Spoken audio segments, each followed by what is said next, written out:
J'ai écrit ce livre pour réparer une injustice, en fait. Je considère qu'il est assez choquant qu'on ait en France un champion du monde comme Marc Battard, qui est quand même, on devrait le savoir, le recordman mondial de vitesse d'ascension de l'Everest sans oxygène, depuis 30 ans. Et il est français, et il vit en France. Et il n'est pas très connu en France. À la limite, il est presque plus connu en Italie, en Allemagne, au Népal, en Autriche. Donc j'ai voulu écrire ce livre pour le faire connaître, pour faire connaître d'abord ses performances incroyables.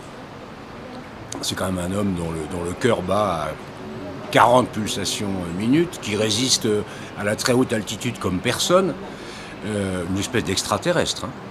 Mais ça n'est pas que ça. J'ai voulu raconter qui est l'homme qui se cache derrière la machine à grimper, et c'est un homme d'une très grande générosité, qui se bat depuis toujours contre les injustices, contre la faim dans le monde, qui se bat pour une meilleure insertion sociale des jeunes, qui a créé cette association merveilleuse qui s'appelle En passant par la montagne, qui se bat contre toutes les formes de discrimination et qui là mène un projet fantastique de création d'une école des métiers de la très haute montagne au Népal.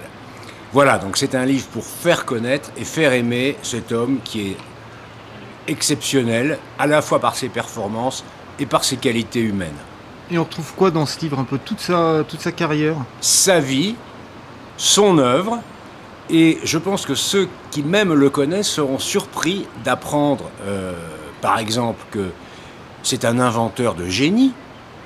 Hein, ce n'est pas seulement un alpiniste, c'est un inventeur de génie. Il a inventé des dispositifs techniques pour la haute montagne qui méritent d'être connus et qui ont d'ailleurs été très utilisés.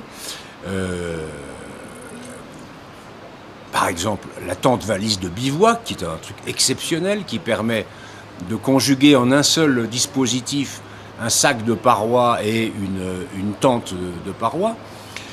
Et puis c'est un peintre, c'est un artiste peintre, on ne le sait pas, mais depuis qu'il a 13-14 ans, il fait de la peinture à l'huile. On a aujourd'hui à Passy une exposition de ses toiles. Et au-delà de ça, je le disais, un homme très généreux qui a mené des grands combats humanitaires. Ce livre en dresse le portrait et ça fait apparaître qui il est vraiment au-delà du sprinter de l'Everest. Alors Marc, qui est toujours fourmille de projets, veut construire au Népal, en 2022, une école des métiers de la très haute montagne. Ça manque aujourd'hui à ce pays, d'ailleurs ça manque à tous les pays de très haute montagne.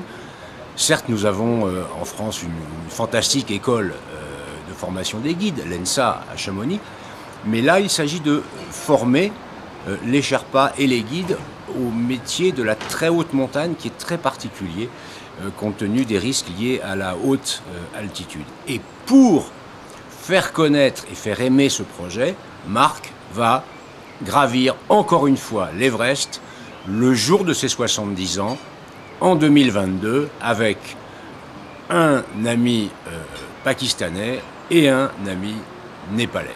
Voilà, donc c'est le projet Everest 2022, avec bien sûr ce projet d'école.